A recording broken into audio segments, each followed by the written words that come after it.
Okay, hello and welcome back everybody. We're moving on to section 4.3, calling this classification of second order linear PDEs.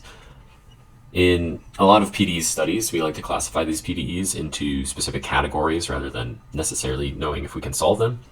That's because each of the categories provides different structure for the solutions. Okay, so when we categorize a PDE, we don't necessarily solve it, but we have a good idea of how the solutions behave in a way that maybe we wouldn't have if we weren't able to classify it.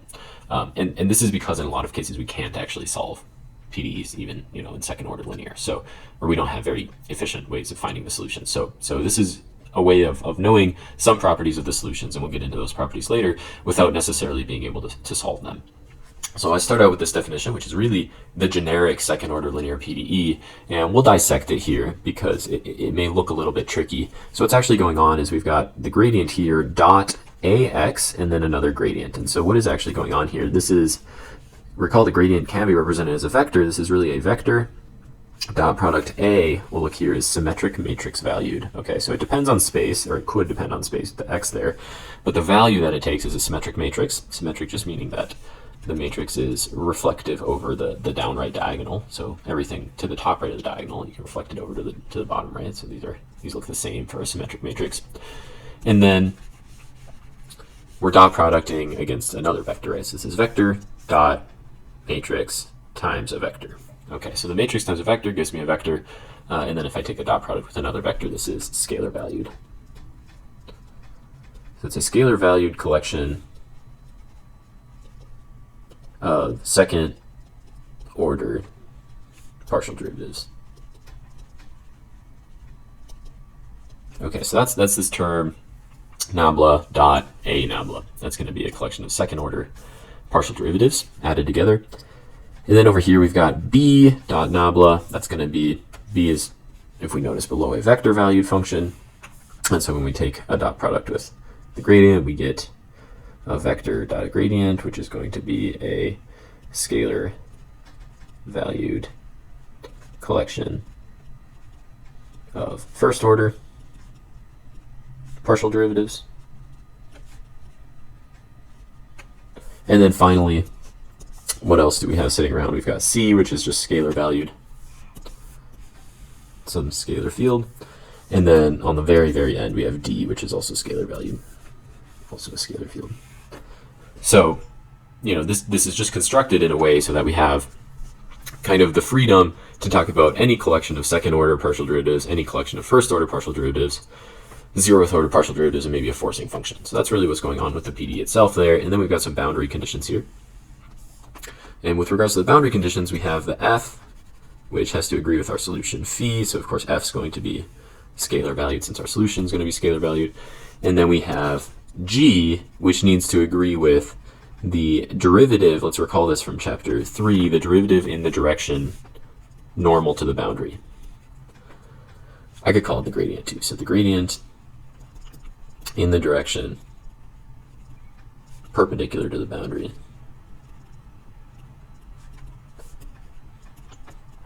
And there's only ever going to be one direction perpendicular to the boundary, so G is allowed to also be scalar valued.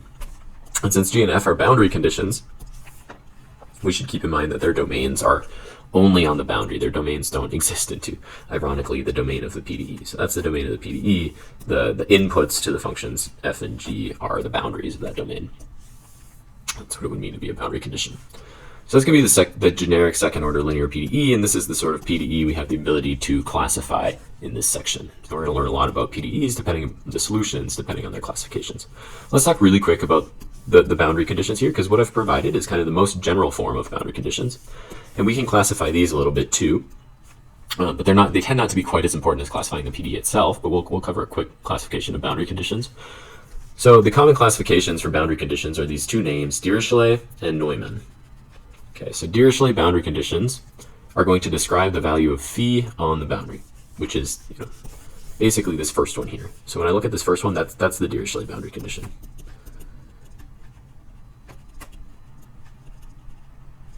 So it describes the value of phi on some boundary. The second boundary condition is called Neumann, and Neumann describes the value of the outward unit normal derivative on the boundary. And so that's precisely the second condition we have here.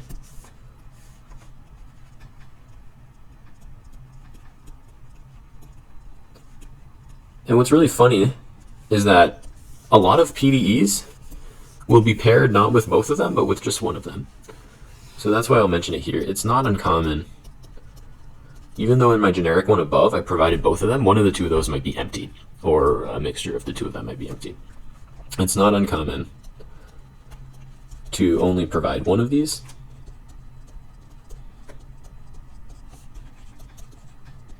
and still seek solutions. And the reason being for that is that in physics, most of the time with PDEs, we're trying to answer some question about a physical situation. We may only have knowledge of a specific thing about the boundary in a physical situation. We may not know the value that the solution takes on the boundary. We may only know the outward unit normal derivative, or vice versa. We may only know the boundary value and not the outward unit normal. So it just kind of depends on the physical situation, which one or both are included. And that gives you a better idea of when you solve the system, what you need to satisfy. So I described these a little bit more in cases that we've maybe encountered so far. And I do want to mention that there are definitely some other boundary conditions. Like we've seen the periodic and decaying boundary conditions in our last section with regards to using the Fourier series. So rather than, periodic is kind of a version of Dirichlet because it's saying that the value of the function on the boundary has to be equal to its own value on the other side of the boundary. So periodic is kind of a version of Dirichlet, but not exactly. Same with decaying, where you could kind of include the boundary at infinity and say that that's the value there has to be equal to 0.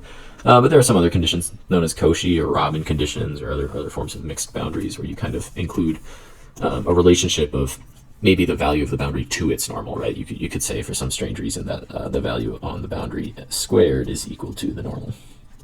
That would be weird, but it's certainly possible. So those are the other versions of mixed, but in general, we want to think, okay, the boundary is going to look like one of the two up here, but maybe a subset of that, where only one of the two is provided. Okay, and then moving forward, I've got a little paragraph that's really just describing how when we have these boundaries, in some cases, we may be able to find the Neumann condition from the Dirichlet condition and the PDE itself, right? This really was the non-characteristic condition in the method of characteristics, right? We were often trying to purport the value of the outward unit normal on the boundary from all of the rest of the information we had. And in fact, this is where our classification starts to show up. This is why we care about classifying PDEs, because they kind of tell us if we can reflect the PDE itself, the top line here, if we can reflect how this interacts with the boundary in the same way of the non-characteristic condition, then we start to know those properties of existence and uniqueness that we got from the method of characteristics. But now we're in a second order setting instead of a first order setting. So the classification really determines the difference between kind of the overarching difference between second order PDEs when this second order version of the non-characteristic condition is satisfied. So with that said, let's actually get into what the common classifications are. So there are certainly some other classifications that these won't fit into, but I'm going to be covering the common ones here. And you can see in the subsection it's called elliptic, parabolic, and hyperbolic PDEs. And there's no surprise that those are three of the conic sections you may have learned about way back in 7th or 8th grade. And we'll see why those are the conic sections later. But for now, let's just think elliptic, parabolic, hyperbolic are three classification categories that we can assign to a specific PDE. Let's talk about how we assign them.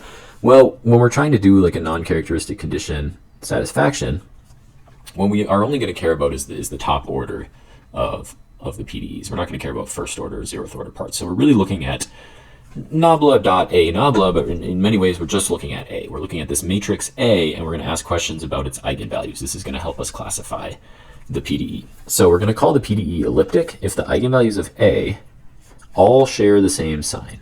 Okay? So if all of my eigenvalues share the same sign, meaning they're all positive or all negative, if any one of them is 0, it doesn't count. So they all have to be positive or all have to be negative. 0 for this context does not have a sign. And if this is true for all x in my domain, then I'm going to call it elliptic.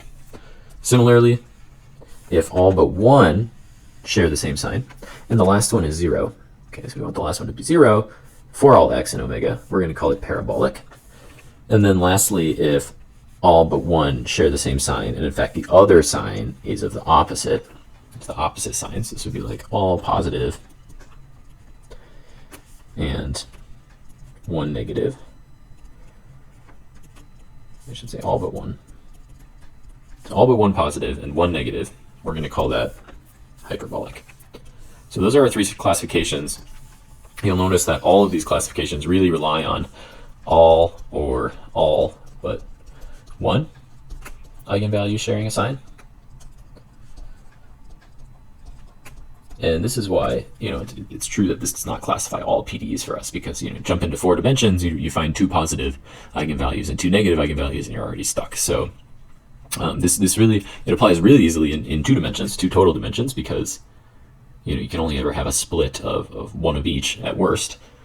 But even in 3 dimensions, actually, you can even have a positive, negative, and a 0, and then you're already not satisfying any of these situations. So these classify a lot of PDEs for us, but certainly not all of them. But let's look at examples, right? So some of these examples we can tackle just by starting with a PDE, and this may look very intimidating. I totally understand that this is a pretty intimidating looking PDE from the beginning, and of course in reality we don't really try to solve these.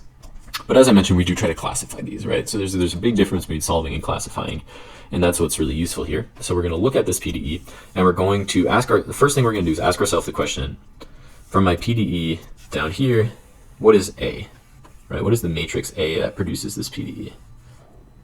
And you'll notice that I didn't actually include any lower order terms. I didn't include any first order or 0th order terms in this PDE. Reason being, our classification only ever cares about the matrix A. So I'm not going to waste your time by staring at lower order terms, but let's just verify that we have every term here is the second order terms.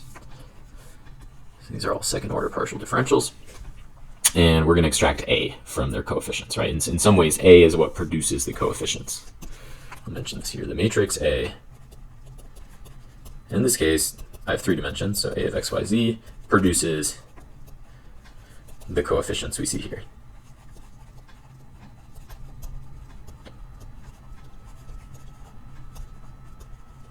And it's actually not too hard to decide how to extract the terms of A from these coefficients. We just look at the coefficient and say, okay, partial x squared, that's 2 rounds of x. We can basically think of A as x, y, z, x, y, z. And so 2 cases of x, we're going to grab that term and we're going to plug it in right here.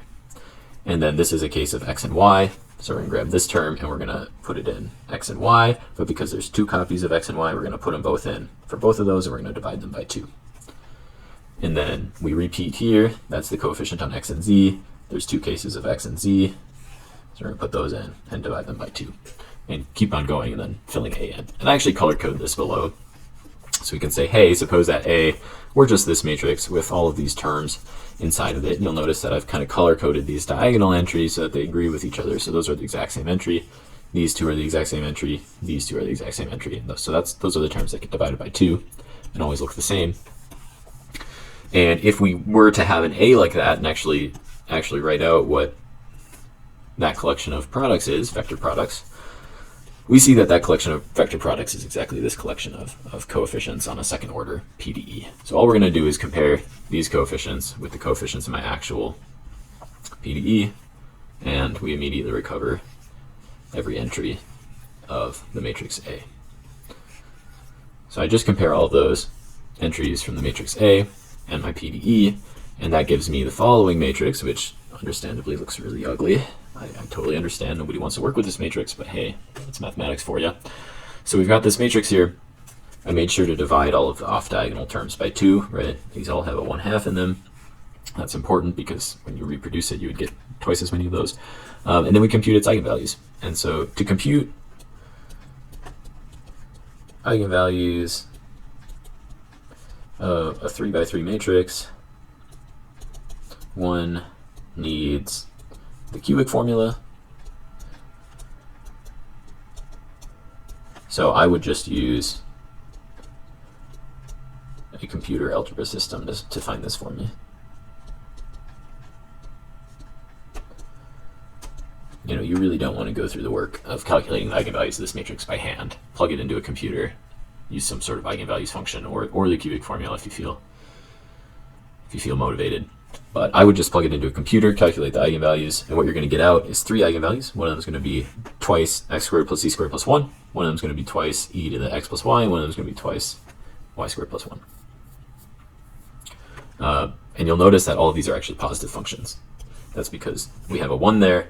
a 1 there, and everything else is squared in these terms. Okay, so those are certainly always positive. And then exponentials always take positive values as well. So those are our 3 eigenvalues. They're all going to be strictly positive. If I jump back up to my classification, if I have 3 eigenvalues all sharing the same sign, or all eigenvalues sharing the same sign, then I'm going to be called elliptic. So that's an example of an elliptic PDE. And we can actually reproduce this. I've just very slightly modified the PDE for the next 2 examples. So I modified the coefficients here just perfectly enough to give us all of the classifications we care about. So what I'm looking at here is the same sort of thing, to go through the full color coding where we can extract the entries of A from these coefficients the same way as in the previous problem. We're going to extract the entries of A. If I scroll down and when we actually extract them, we end up with this matrix, or the matrix A. Go to a computer algebra system, plug it in, get your eigenvalues, and you're going to get the same eigenvalue for the first eigenvalue. You'll get the same eigenvalue for the second. But unfortunately, in the third case, you get 0 as an eigenvalue. And what do we know about PDEs whose leading order matrix has 2 positive eigenvalues and 1 that's equal to 0? Jumping back up to the classification definition, that's called parabolic. If all but 1 share the same sign and the last one is 0. So the second case is going to be a parabolic PDE. And we can repeat one more time where I've modified the coefficients again, and I've modified them just perfectly so that when we extract A from those coefficients, we scroll down here and extract A from the coefficients, we end up with this matrix. And if we plug it into our computer and look at the eigenvalues, we have the same first eigenvalue, the same second eigenvalue, so 2 positive eigenvalues, and we end up with exactly 1 negative eigenvalue. Notice this is a negative y squared minus 1, so that's always going to be a negative number. 1 negative. And 2 positives and 1 negative, or I should say all but 1 positive and 1 negative, is always going to be hyperbolic. That's a type of hyperbolic. It's going to be a hyperbolic PDE. When all are positive and 1's negative, or vice versa. You could have, 7 positive or 7 negative and 1 positive, and that would still be hyperbolic. So we still haven't really gotten into why this classification matters, and we won't for one more proposition, but eventually we'll get there. This proposition says that the Holy Trinity, so these are the second order linear PDEs that I started this chapter with, and then we spent the last section finding solutions for, the Fourier methods, contains one of each of our 3 common classifications. So we have that Laplace's equation is an elliptic equation, we have that the heat equation is a parabolic equation, and then we have that the wave equation is a hyperbolic equation. So these kind of consist of one of each, and they kind of provide the prototypical examples of the common classifications where we can, if we understand these 3 equations really well, conceptually, intuitionistically, then we can actually understand a kind of a wide variety of PDEs very well, because all of these elliptic equations kind of behave similarly, all the parabolic equations kind of behave similarly, all the hyperbolic kind of behave similarly. What I mean by that is elliptic, you can always really think of them as some version, I'll say some version of membrane in equilibrium.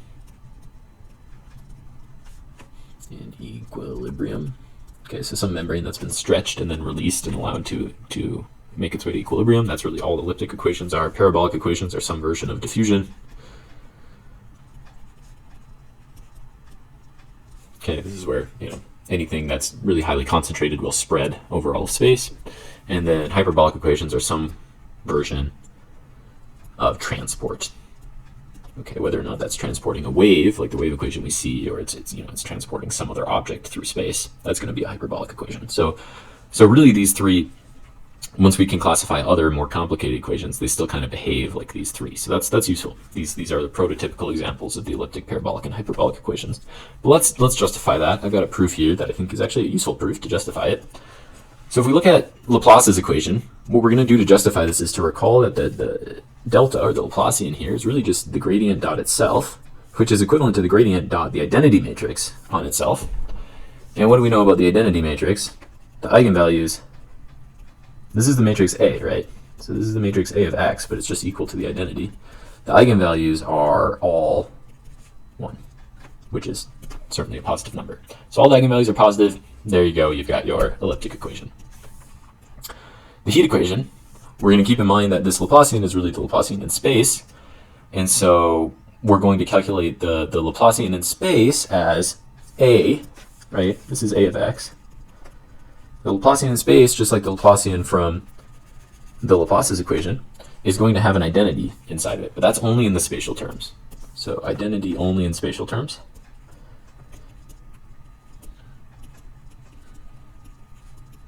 Or I'll just say spatial directions. And then there's the single temporal direction.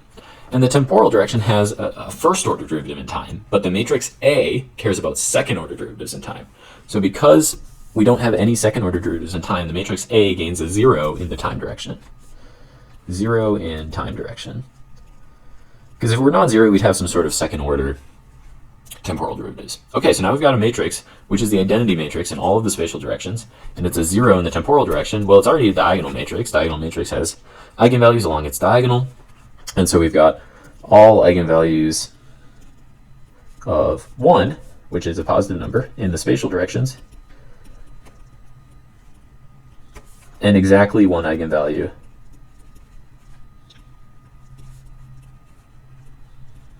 of 0 in the temporal direction. Okay, and the classic case of parabolic is when all of them are positive except 1 and the last one is 0. And then finally, if we look at the wave equation, we're going to do the same thing as we did with the heat equation, but now the wave equation does have a non-zero second order derivative in time, and so the modification from the heat equation had no second order derivatives in time. The wave equation has exactly one second order derivative in time, but if we pull everything to the same side of the equation, the second order derivative in time actually has a negative coefficient in front of it, right? There's a -1 sitting in front of that, which means that the eigenvalue, the temporal eigenvalue, has a value of -1. So time eigenvalue has value -1, which is of course negative. All spatial eigenvalues have value 1, which is positive. So all of them have positive except for the one temporal one. That's exactly the definition of hyperbolic. So these three equations are truly the prototypical examples of our three classifications. And then we basically intuitionistically send every other version of these classified problems to these three.